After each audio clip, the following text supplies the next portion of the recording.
Good morning, children. Today we are going to learn about participles and gerunds. But before I start the lesson, let me tell you something which is very important for you and your family. You must have read in the newspaper or gone through in the social media, 5 people, local people of Jaigaon have been infected with COVID-19. Means they have got coronavirus, 5 people of Jaigaon. It's very alarming. It's very scary. So once again I suggest you to wear masks, wash your hands regularly with soap and water, and avoid going to a crowded place. Okay, let's start the lesson.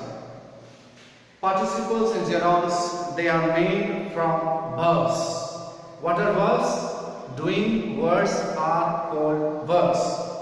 Apart from that, helping verbs are also there. Is, are, was, were, they are called helping verbs.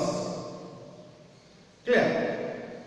Now there are 4 forms of verbs. 4 forms of verbs.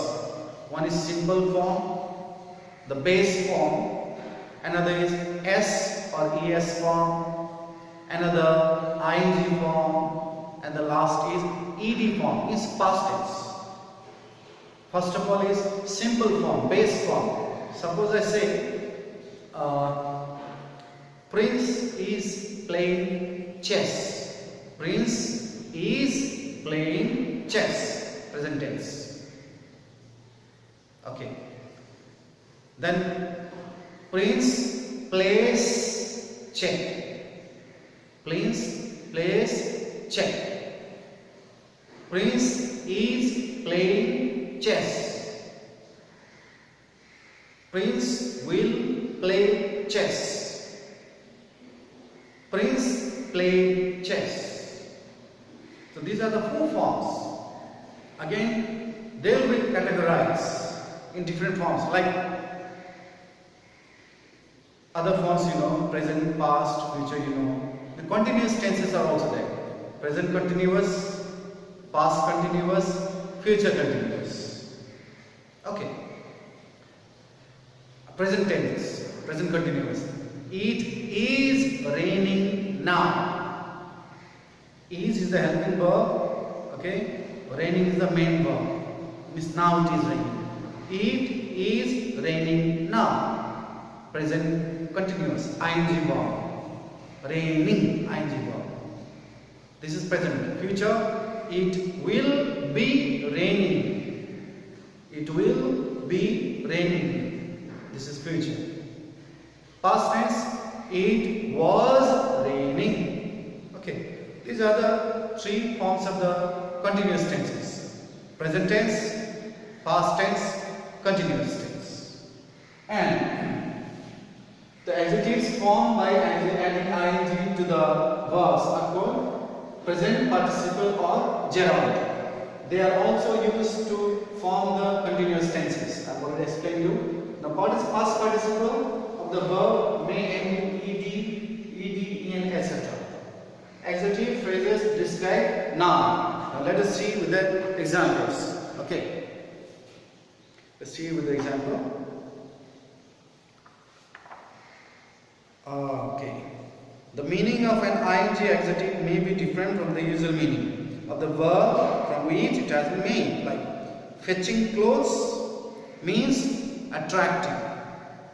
Revolving smell, extremely unpleasant.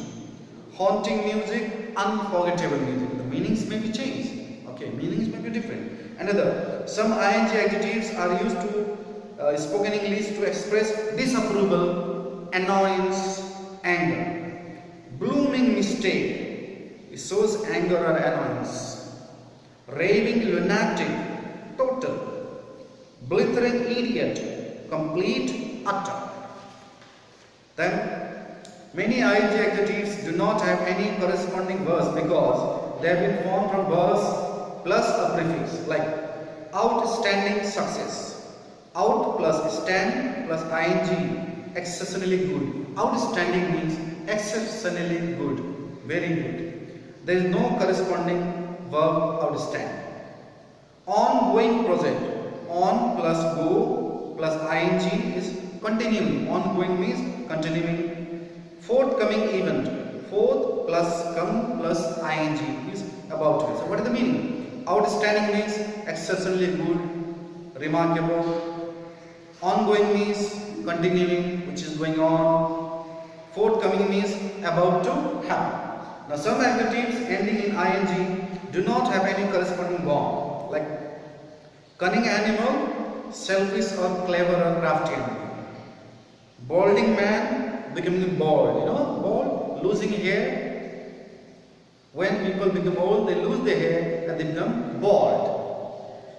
Appetizing food, making one feel very, very hungry. Now remember that the ing form of a verb is also used to form the continuous tense, as I told you earlier.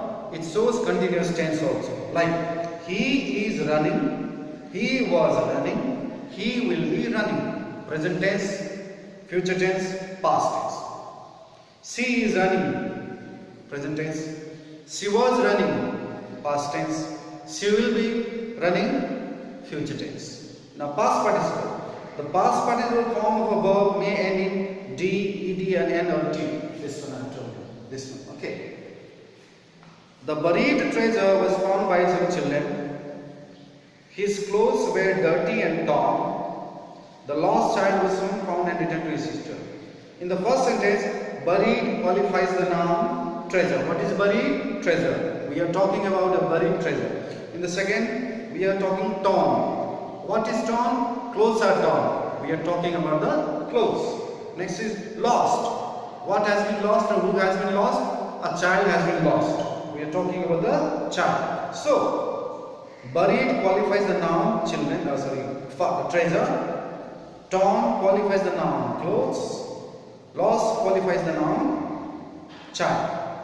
Now another one. Remember that the past participle form of many verbs, including the regular verbs, are the same as their past tense. Some past tense and participles are the same. Like the Greeks sometimes buried the dead. It is past tense of bury. Bury, buried. The travelers lost their way in the forest. Past tense of lose is lost. Secondly, the past participle form is also used with other helping verbs to form present perfect. She has lost all her books. Present perfect plus has plus lost. The child had torn is new. Past perfect had plus torn.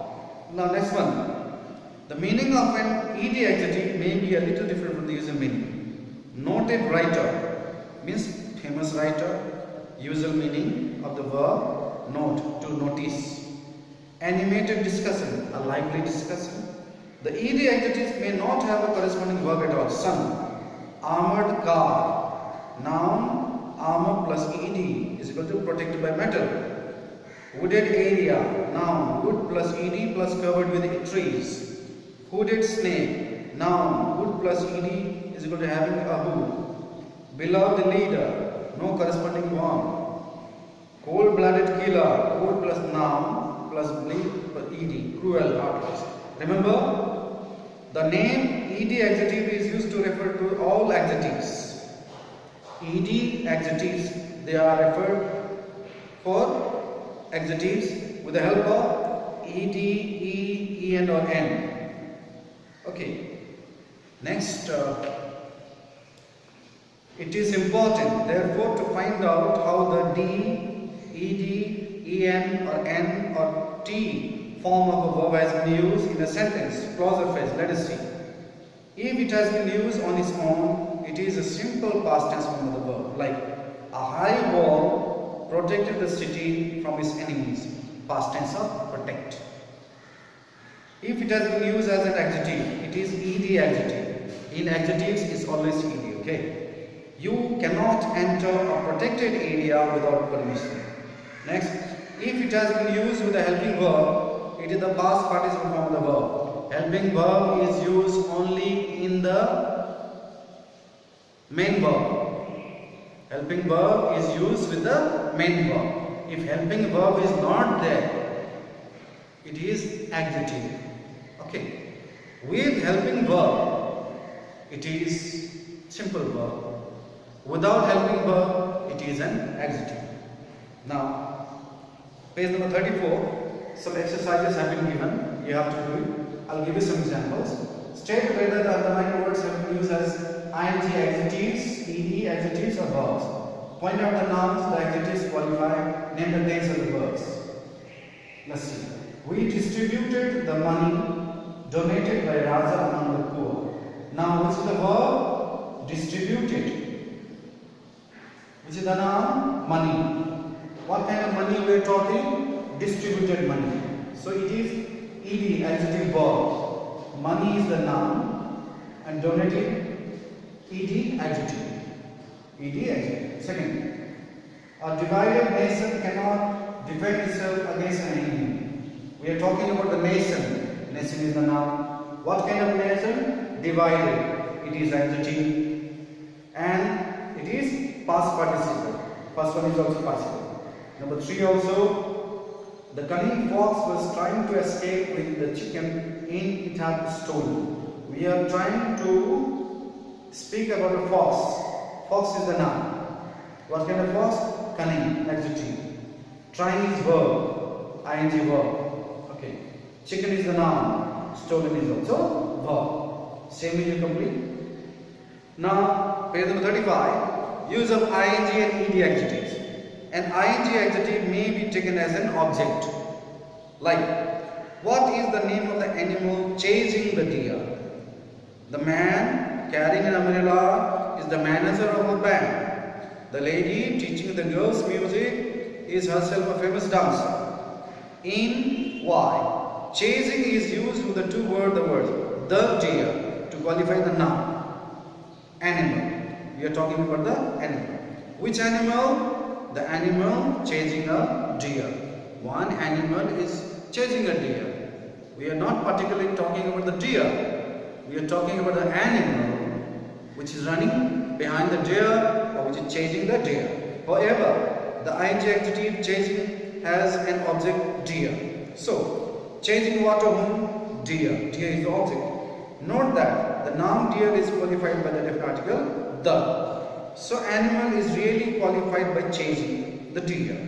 In Z, carrying an umbrella qualifies the noun man, and so on. You see. Then number 2.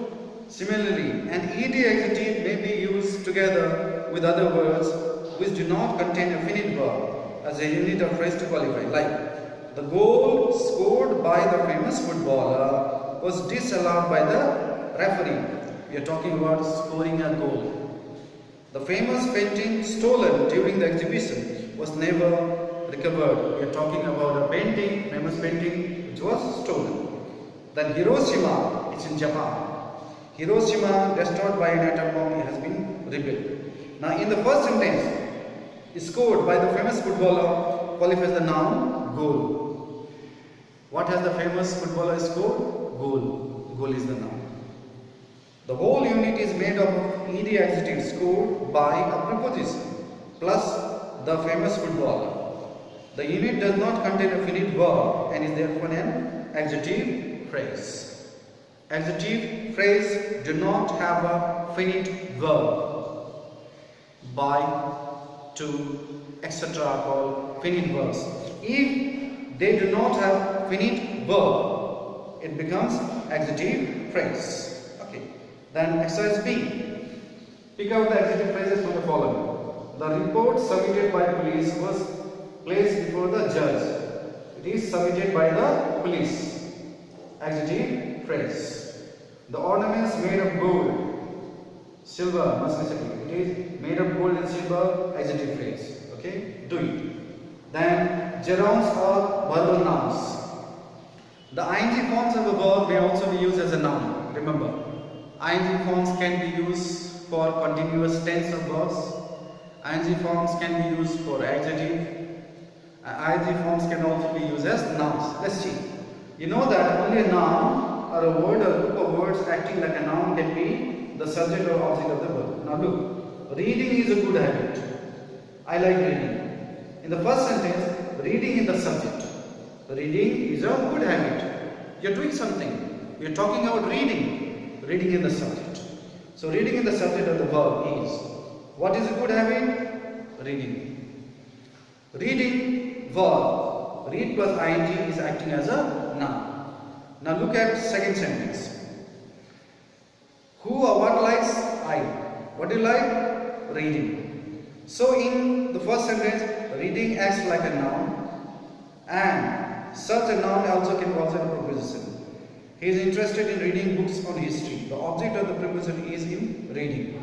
When the ing form of a verb is used as a noun, it is known as gerund. Remember, it's important. When the ing form of a verb is used as a noun, it is called gerund. Gerund means ing forms of noun. Okay, gerund means ing forms of noun. Like, I like reading books on history. Eating junk food is not a good habit. Reading what? You like reading what? Books on history. Eating what is not good? Junk food. Okay. Now the next page number 38. Exercises have been given. You have to do it as homework. State whether the underlined words are ing adjectives or gerunds. Gerunds, what are gerunds? Nouns with ing are called gerunds. Remember that. Nouns with ing are called gerunds. Okay. Let's see. Finding fault with other people is an irritating habit. Finding fault is a gerund. Irritating. What kind of habit? Irritating habit. Ing adjective. And which is the object? Fault. I like dreaming impossible dreams. What do you like? Dreaming impossible dreams. We are talking about impossible dreams. And the word dreaming describes the impossible dreams. So it is adjective. Ing adjective. Number 3. The speeding truck knocked the lamppost down. We are talking about a truck. It knocked a lamppost down. So it is ing adjective. So children, complete this all work. Until the next class, bye.